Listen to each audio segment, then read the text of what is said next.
सोय रे वनचरे वृक्षवल्ले आम्हा सोय. 3 महिने आम्ही चोपडीचे ग्रामस्थ शेतकरी यांनी वन विभागाकडे 2 कोटी लिटर पाणी उपलब्ध केलेले आहे. वन विभागाच्या सीमेवरती सर्व बाजूंनी आम्ही 2 कोटी लिटर पाणी उपलब्ध करून त्यांना सांगितलं की ही पाणी झाडांना घाला आणि ही झाडं जगवा. परंतु यांनी कुठलीही कारवाई न करता ते झाडं जाळण्याचा उद्योग सुरू केलेला आहे. गेल्या वर्षीसुद्धा आम्ही सर्व ग्रामस्थांनी मिळून इतकंच पाणी 2 ते 2.5 कोटी लिटर पाणी आम्ही त्यांना दिलं आणि त्यांनी ते आत वितरित केलं. त्यासाठी सुद्धा आम्हाला खूप संघर्ष करावा लागला, खूप पाठपुरावा करावा लागला आणि त्यानंतर त्यांनी हे पाणी आत झाडांना दिलं. यावर्षी मात्र तरी आम्ही ते पाणी उपलब्ध असून आम्ही 3 महिने झाला आम्ही त्यांना म्हणतोय ते पाणी वितरित करा आणि झाडं जगवा, परंतु त्यांनी कुठली हालचाल केली नाही. त्याचबरोबर या वन विभागाच्या जमिनीमध्ये आमचं पुरातन असं 15 पिढ्यापासूनचं महादेव मंदिर आहे. त्या महादेव मंदिरामध्ये आम्हाला त्याचं संरक्षण करू देत नाहीत आणि ते स्वतःही संरक्षण करत नाही त्या मंदिराचं. त्या ठिकाणच्या नंदी भग्न झाला आहे. महादेवाची पिंड भग्न होण्याची अवस्थेत आहे आता भविष्यात. असं असताना आम्ही त्यांना सांगितलं तुम्ही तर संरक्षण करा नाहीतर आम्हाला तर करू द्या, परंतु आमच्या धार्मिक भावना दुखावण्याचं काम हे खातं नेहमी करत आहे. ना यांना झाडाशी घेणं, ना यांना देवाशी घेणं, ना यांना धर्माशी घेणं. यांचा उद्योग फक्त आपले पोट भरणं आणि भ्रष्टाचार करणं हे आहे. हे सर्वात भ्रष्ट असं हे कार्यालय आहे.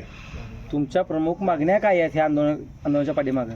या आंदोलनातील पहिली मागणी झाडांना पाणी घाला आम्ही दिलेलं. दुसरी मागणी जी आहे तुम्ही त्यांना कायमस्वरूपी त्याची सुरक्षेची व्यवस्था करा. सगळ्या बाजूने त्या ठिकाणी तुम्ही वनमजूर नेमा आणि त्या झाडांचं रक्षण करा वन्य प्राण्यापासून, बाकीच्या प्राण्यापासून. तिसरी मागणी आहे महादेव मंदिराचं जतन करा किंवा महादेव मंदिराचं जतन करण्याचा अधिकार आम्हाला द्या, आमच्या वन समितीला द्या, आम्ही ते करू. चौथी मागणी आमची तुम्ही जे माहिती अधिकार जो आहे 2005चा अधिनियम, त्या अधिनियमाची अंमलबजावणी तुम्ही केली नाही, त्या अंमलबजावणी करा. या ठिकाणी आम्ही आतापर्यंत 10-15 अर्ज दिले पण त्याचं कुठलंही उत्तर दिलं नाही. यावरून महाराष्ट्र शासनानं आणि देश पातळीवरती भ्रष्टाचार कमी करण्यासाठी माहिती अधिकाराचा निर्मिती झाली. असं असताना तुम्ही माहिती अधिकाराला हरताळ फासताय आणि लोकांना आणि देशवासियांना तुम्ही आपल्या मूलभूत अधिकारापासून वंचित ठेवताय, आमची कुचंबना करताय. हे मोठं पाप हे कार्यालय करतंय. वन विभागाच्या अधिकाऱ्यांना तुम्ही यापूर्वी भेटला होता का? त्यांच्या सांगण्यातून तुम्हाला काय आलं? त्यांनी काय सांगितलं तुम्हाला? या अधिकाऱ्यांना आम्ही 3 महिन्यापासून भेटतोय, त्यांना आम्ही निवेदन देतोय. 3 महिन्यापासून कुठली कारवाई करत नाही, कुठली कारवाई केली. आणि विशेष म्हणजे सावळा गोंधळ तुम्हाला सांगायचं म्हणजे या अधिकाऱ्यानं पत्र दिलंय ह्याच्या खालच्या अधिकाऱ्याला. काय दिलंय? पाणी घाला. मग त्या अधिकाऱ्यांना आम्हाला म्हटलं आम्हाला इथे पत्र दिलं त्यांनी की आम्ही आमच्या खालच्या अधिकाऱ्याला सांगितले पाणी घाला म्हणून आणि त्यासाठी व्यवस्था करा म्हणून. आम्ही निवांत राहिलो 15 दिवस. आम्हाला वाटलं हे पाणी घालतायत. त्यानंतर विचारलं ते म्हणले पैसे दिले नाहीत, फक्त पाणी घाला म्हणून सांगितलंय. त्यासाठी जो खर्च आहे 1,00,000, 1.5 लाख, 2 लाख खर्च आहे, त्या खर्चाचं नियोजन केलं नाही.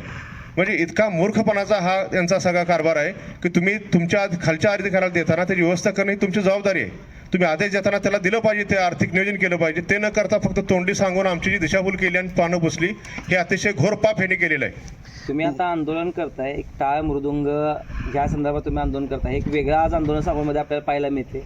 हा सगळा कन्सेप्ट तुम्हाला कुठून कसा सुचला आणि तुम्ही हा कसा काय घेता? तुम्ही आम्ही चोपडी गावचे ग्रामस्थ आहोत. हे सगळे आमची वृक्षप्रेमी मंडळी आहेत. हे तुकाराम महाराजांचे खूप मोठे भक्त आहेत. आज आम्ही वृक्षवल्ली आम्हा सोयरे ही फक्त अभंग आम्ही गात नाही, आम्ही आमच्या आचरणातून, आमच्या ॲक्शनमधून ते दिसतं. आणि चोपडी गाव आंदोलनासाठी सगळ्यात महाराष्ट्रात प्रसिद्ध आहे. आम्ही अशा प्रकारची आतापर्यंत 100 आंदोलनं केली. आम्ही कधीच माघारी घेतली नाही. एक आंदोलन सांगलीमध्ये शेतीच्या पाण्यासाठी केलं, ते 40 दिवस आंदोलन केलं आणि यश घेतलं. थेट मंत्रालयात मुख्यमंत्र्यांनी निर्णय घेतला.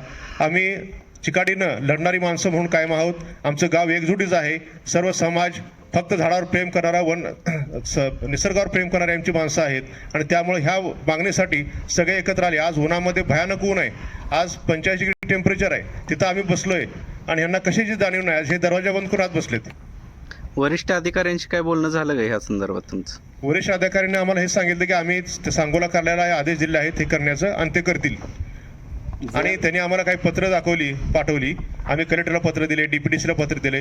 झाडं जगवणं काम हे वन खात्याचं आहे आणि कलेक्टरला पत्र दिलं. ते निर्णय घेतील, जूनमध्ये घेतील, जुलैमध्ये घेतील, माहीत नाही. आम्ही त्यांना सांगतो झाडं जळायला लागले, त्यांना फोटो पाठवले, व्हिडिओ पाठवले. आज पण आम्ही तुम्हाला सगळे व्हिडिओ उपलब्ध करून देऊ शकतो.